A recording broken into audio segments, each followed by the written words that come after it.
Assalamualaikum warahmatullahi wabarakatuh. Yang saya hormati Ibu Sari Mustika Sripatma selaku Guru Bahasa Indonesia di SMA N1 Jember. Dan tak lupa pula teman-teman saya yang saya sayangi dan saya banggakan. Pertama-tama, mari kita ucapkan basmalah sebelum memulai topik ceramah. Tak lupa, kita panjatkan puja dan puji syukur atas kehadirat Allah Subhanahu wa Ta'ala dan junjungan kita Nabi Muhammad SAW. Atas berkat rahmat dan karunia-Nya, kita diberi kesehatan jasmani dan rohani. Dalam kesempatan ini, saya akan menyampaikan ceramah tentang akibat COVID-19. Saudara-saudara sekalian, kita tahu bahwa tahun 2020 merupakan tahun yang sangat berat bagi seluruh dunia karena banyaknya musibah yang terjadi di seluruh dunia.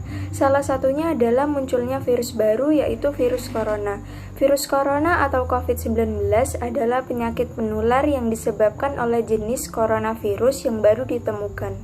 Ini merupakan virus baru dan penyakit yang tidak dikenal sebelum terjadi wabah di Wuhan, Tiongkok bulan Desember tahun 2019. Virus corona ini sangat cepat menyebar ke berbagai wilayah.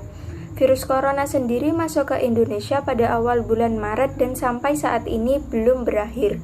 Virus corona cepat menyebar karena virus ini ditularkan melalui percikan, tetesan, atau dikenal dengan istilah droplet saat seseorang batuk, bersin, atau berbicara. Karena adanya virus ini, seluruh dunia menerapkan aturan lockdown.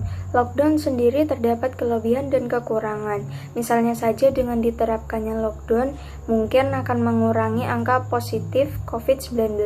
Namun, di sisi lain, karena kebijakan lockdown, masyarakat di seluruh dunia tidak bisa bekerja atau beraktivitas di luar rumah.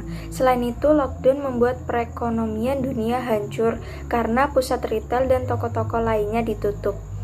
Di Indonesia sendiri, Presiden Jokowi belum menerapkan lockdown, tetapi menerapkan PSBB atau pembatasan sosial berskala besar. PSBB diberlakukan sebagai langkah pencegahan COVID-19. Pembatasan sosial ini juga berimbas kepada semua bidang seperti di bidang ekonomi dan pendidikan. Saat PSBB diberlakukan, pemerintah menghimbau setiap daerah untuk tidak membuka mal atau tempat-tempat yang dapat memicu kerumunan. Hal tersebut membuat masyarakat yang berprofesi sebagai pedagang bingung akan mencari sumber pendapatan dari mana. Mereka mengaku bahwa penghasilan sejak diberlakukannya PSBB ini menurun. Selain berimbas di bidang ekonomi, COVID-19 berimbas juga pada bidang pendidikan, yaitu sekolah di seluruh Indonesia terpaksa ditutup dan siswa belajar online di rumah atau biasa disebut PJJ, pembelajaran jarak jauh.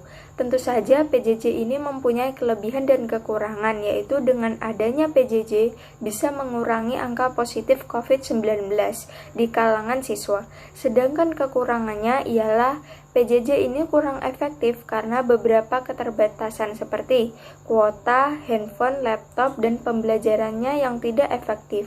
Menurut saya pribadi sebagai siswa, PJJ ini kurang efektif karena materi yang disampaikan tidak seenak belajar tatap muka di sekolah.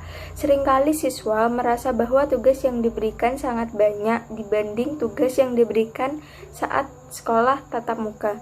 Selain itu, bagi siswa yang kurang mampu, hal ini dirasa berat karena untuk memenuhi kebutuhan sehari-harinya saja keluarganya kesusahan, apalagi untuk membeli kuota tiap bulannya. Apalagi mereka yang rumahnya susah sinyal dan tidak mempunyai handphone.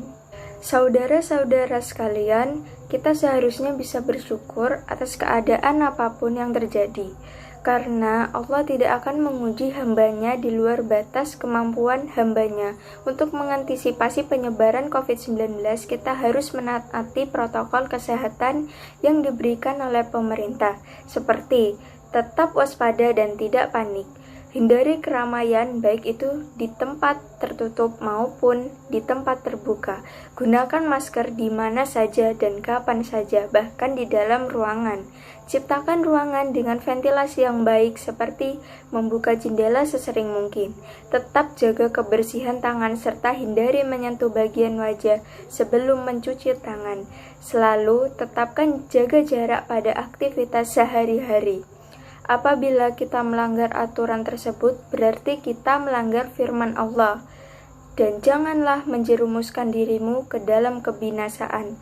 Al-Quran Surat Al-Baqarah ayat 195. Demikian ceramah yang dapat saya sampaikan. Tetap jaga kesehatan dan patuhi protokol kesehatan. Maaf apabila terdapat kata-kata yang kurang berkenan. Atas perhatiannya saya ucapkan terima kasih.